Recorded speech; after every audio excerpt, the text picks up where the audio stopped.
कधीच नाही चुकणार तुमचे फेवरेट टीव्ही शोज झी5 सोबत, तेही एकदम फ्री।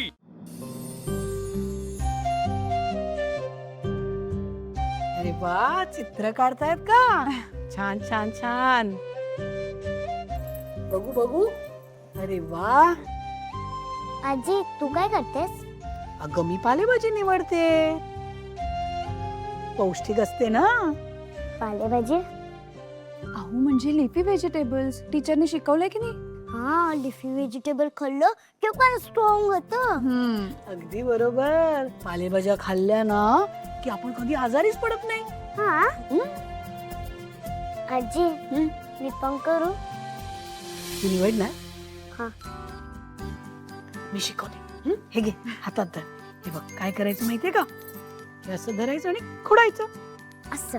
अगदी बरोबर। अरे वा, शाबास। आमच्या आनंदीला येतं भावनाई, बघितलं का? भावना तू व्हेजिटेबलचं ड्रॉइंग काढ, मी भाजी निवडते.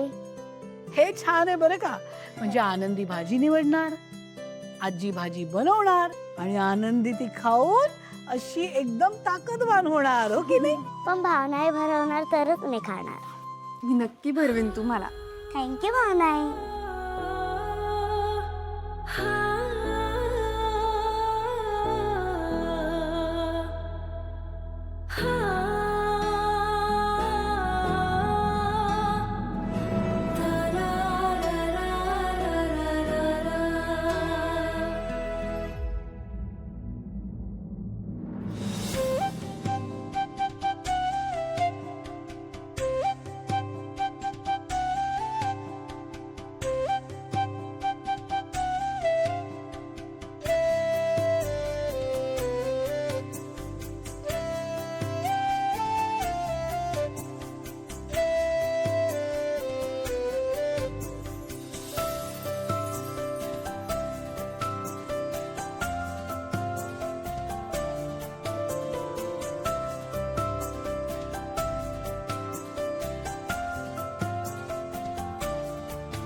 तुमच्या दादाने त्यांचं विल केलं होतं। विल कधी केलं?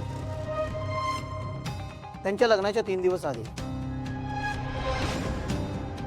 मग हे तुम्ही आम्हाला आधी का नाही सांगितलं?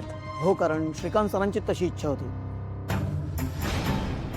त्यांचं जर काही बरं वाईट झालं तरच हे विल वाचलं जाईल, अशा त्यांनी इन्स्ट्रक्शन्स दिल्या होत्या। आणि काय लिहिलंय या विल मध्ये? सांगतो। मी श्रीकांत इनामदार। हो सर, हे डिटेल्स माहिती आहेत आम्हाला। म्हणजे तुम्ही डायरेक्ट महत्वाचे मुद्दे वाचा ना। ओके। भविष्यात माझ्या जीवाचं काही बरं वाईट झाल्यास किंवा माझ्यावर एखादं संकट कोसळल्यास माझ्या मुलीचं काय होईल याची मला काळजी वाटते। त्यासाठीच मी हे मृत्यूपत्र करत आहे। ह्या मृत्यूपत्रानुसार माझ्यानंतर माझी सगळी संपत्ती ही माझी मुलगी आनंदी हिच्या नावावर होईल।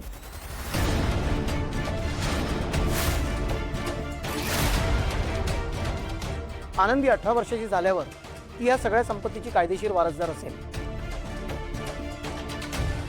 त्यानंतर ती या संपत्तीबद्दलचे सगळे निर्णय घेऊ शकेल। तोपर्यंत आनंदीचे पालकत्व निभावणाऱ्या व्यक्तीस आनंदीच्या खर्चासाठी राखून ठेवलेले पैसे तिच्या पालन पोषणासाठी वापरता येतील। ह्याबरोबरच माझ्या संपत्तीतील काही हिस्सा मी माझी आई वनजा इनामदार आणि बहीण सुपर्णा मुकादम यांच्या नावे करत आहे। त्याचा तपशील सोबत जोडलेल्या पत्रात नमूद केलेला आहे।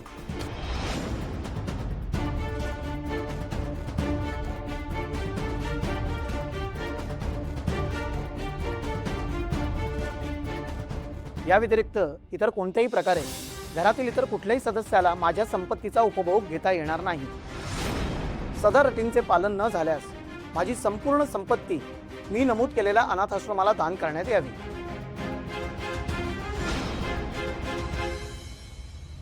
श्रीकांत सरांनी अजून एक विल केलंय। अजून एक विल? आणि त्यात काय लिहिलंय?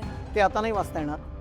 त्या संदर्भात काही अटी आहेत, त्या फॉलो कराव्या लागतील। हो वकील साहेब,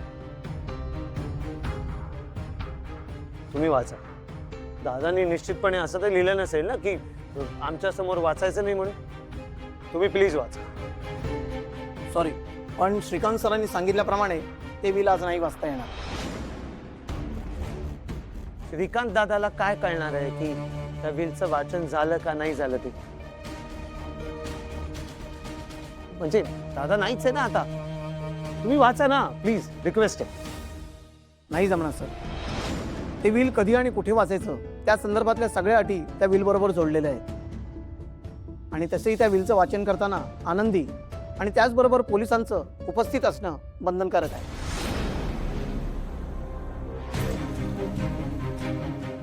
ठीक आहे, मी निघतो आता. थँक्यू.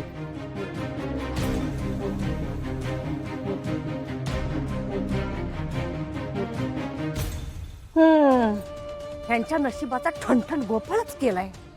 आता बसा बोंबलत.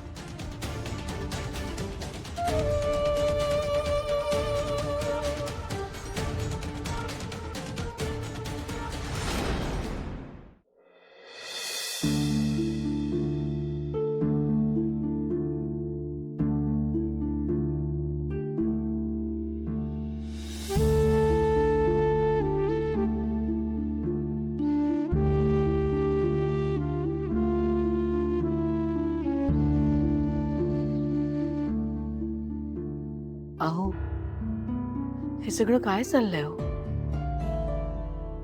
आपल्या भावनाच्या बाबतीत जे काही घडलं ते, आणि आता हे आज असं अचानक.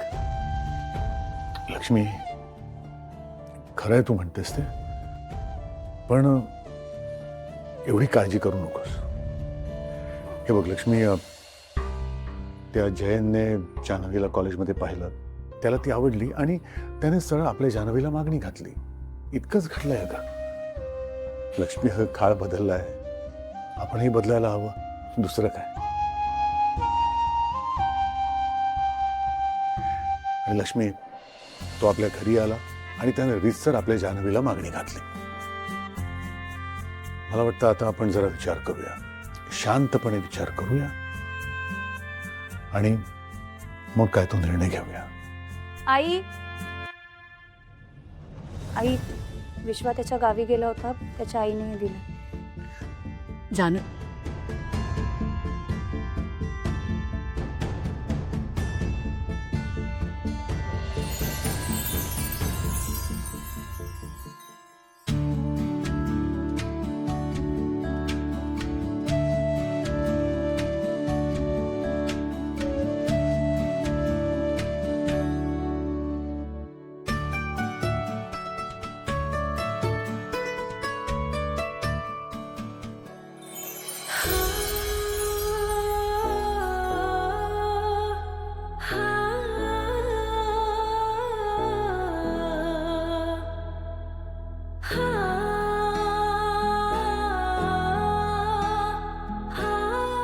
लक्ष्मी, काय झालं ग?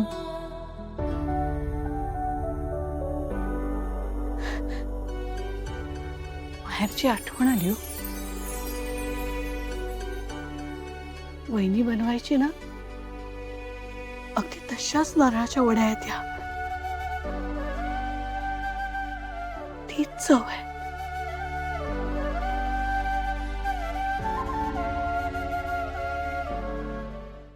झी5 ॲप डाउनलोड करा आणि पहा सर्व एपिसोड्स एकदम फ्री.